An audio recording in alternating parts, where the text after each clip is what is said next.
সহসভাপতি মালদার তৃণমূলের সহসভাপতি তথা সেখানকার কাউন্সিলর দুলাল সরকারের উপরে গুলিবর্ষণ হামলা হয়েছে। দুলাল সরকার। রাজ্যে আইন শৃঙ্খলা নেই, এটাতে প্রমাণিত। শুধু সাধারণ মানুষ নয়, বিজেপির নেতাকর্মী নয়, তৃণমূলের হিন্দু নেতাকর্মীরাও আক্রান্ত হচ্ছেন। কলকাতার বুকে সুশান্ত ঘোষ কাউন্সিলর আক্রান্ত হয়েছেন, সন্দেশখালীতে সুকুমার মাহাতো আক্রান্ত হয়েছে, মিনাখার এমএলএর উপর আক্রমণ হয়েছে, আজকে দুলাল সরকারের উপর আক্রমণ হয়েছে। এটা হচ্ছে মমতা ব্যানার্জির অপদার্থতার জন্য।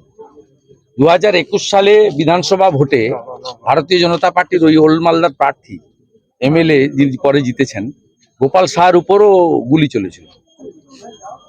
বাংলাদেশের বর্ডার এলাকা, চাঁপাই নবাবগঞ্জ কাছেই, একদম কয়েক কিলোমিটার দূরেই চাঁপাই নবাবগঞ্জ, মহতিপুর বর্ডার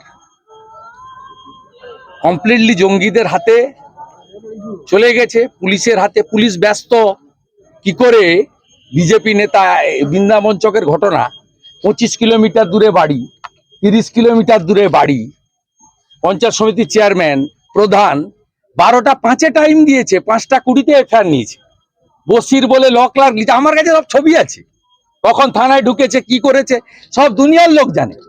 তার বাড়ির লোক 3টের সময় মেলে একটা কমপ্লেন করেছে। সেই কমপ্লেনটায় সন্তুষ্ট না হয়ে তৃণমূলকে নিয়ে বসে এই তুহিন বিশ্বাস বসে রেডি করে সবকে যুক্ত করেছে। এতে আমাদের কোনো লোককে, এ তো সব মডেল। পুলিশের কাজ তৃণমূলকে স্যাটিসফাইড করো, পয়সা তুলো, আর যত রকম নোংরা কাজ আছে করো। তাই যার তার কাছে বন্ধু ঘুরে বেড়াচ্ছে, যে কোনো লোকের নিরাপত্তা নেই। দাদা, আপনি একটা আশঙ্কা, চাপ সৃষ্টি করা রাজ্য সরকারের পক্ষে সম্ভব নয়, কেন্দ্রীয় সরকারের কোনো সদর্থক ভূমিকা তারা দেখতে পাচ্ছেন যে কেন্দ্রীয় সরকার তাহলে কি করছে? কেন্দ্রীয় সরকার কি করছে?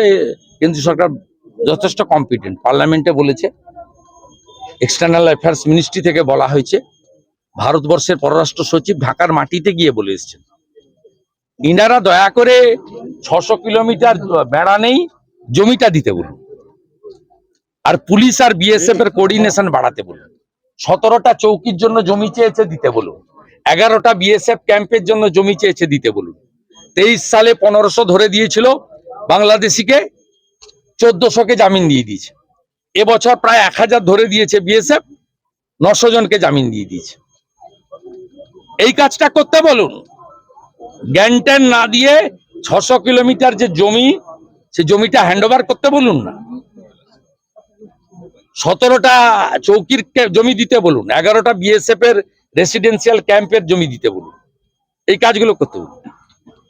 মঞ্জুর হলো না মানে তাহলে কি চিন্ময় কৃষ্ণবাবুকে কি শেখ আবদুল্লাহর সময়কালে জম্মু কাশ্মীরের পুলিশ যেভাবে স্লো পয়জন করে ভারত কেশরীকে মেরেছে, আমার আশঙ্কা যে অবিলম্বে যদি 2-3 সপ্তাহের মধ্যে কেউ ব্যবস্থা না নেয়, তাহলে চিন্ময় কৃষ্ণ প্রভু, যিনি, আমরা সনাতনীরা বিভিন্নভাবে বিভক্ত ছিলাম, ব্রাহ্মণ, ক্ষত্রিয়, বৈশ্য, শূদ্র, কেউ বৈষ্ণব, কেউ আর্য সমাজ, কেউ রামকৃষ্ণ মিশন, কেউ ইস্কন, কেউ ভারত সেবাশ্রম, কেউ ঠাকুর অনুকূল চন্দ্র, কেউ বাবা লোকনাথ ব্রহ্মচারী। উনি যেটা করেছিলেন, সব সনাতনীদের এক করেছিলেন। সনাতনীদের যত ভাগ ছিল সবাইকে ঐক্যবদ্ধ করেছিলেন। এটা ওদের কাছে খুব অ্যালার্মিং ছিল। তাই উনাকে আটকে রেখে প্রায় 2 কোটি সনাতনী, তাদের উপর দমন পীড়ন, ধর্ম পরিবর্তন করতে বাধ্য করা, ভারতে চলে যেতে বাধ্য করা, এই কাজগুলো করে হিন্দুদের মুছে ফেলতে চায়। এ লড়াই বাঁচার লড়াই নয়, এ লড়াই বাংলাদেশ এবং এপারের পশ্চিমবঙ্গের হিন্দুদের অস্তিত্ব রক্ষার লড়াই। রাজ্যের শাসক